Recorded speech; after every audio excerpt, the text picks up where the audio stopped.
విశ్వవిఖ్యాత నట సార్వభౌమ స్వర్గీయ శ్రీ నందమూరి తారక రామారావు గారి 29వ వర్ధంతి సందర్భంగా పెద్దాయనకి ఘన నివాళి అర్పిస్తున్నాం.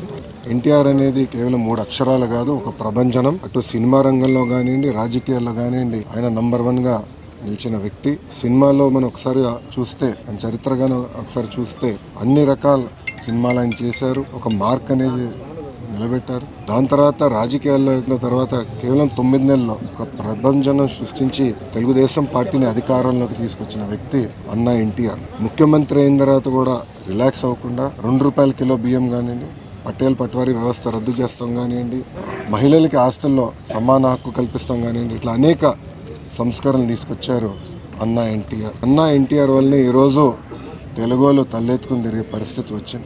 ఆనాడు భారతదేశంలో తెలుగు అంటే మద్రాసీలు అనేవారు, కానీ తెలుగు జాతి గర్వించే విధంగా ఆయన మన గలం ఢిల్లీలో వినిపించారు. ఆనాడు ఆయన బర్తరఫ్ చేస్తే కేంద్ర ప్రభుత్వంతో పోరాడి మళ్ళీ పార్టీ అధికారంలో నిలబెట్టుకున్న వ్యక్తి అన్న ఎన్టీఆర్. ఒక వ్యక్తితో ప్రారంభమైన తెలుగుదేశం పార్టీ ఈరోజు 1 కోటి మందితో సభ్యత్వాలు తీసుకుని నిజంగానే చాలా గర్వకారణం.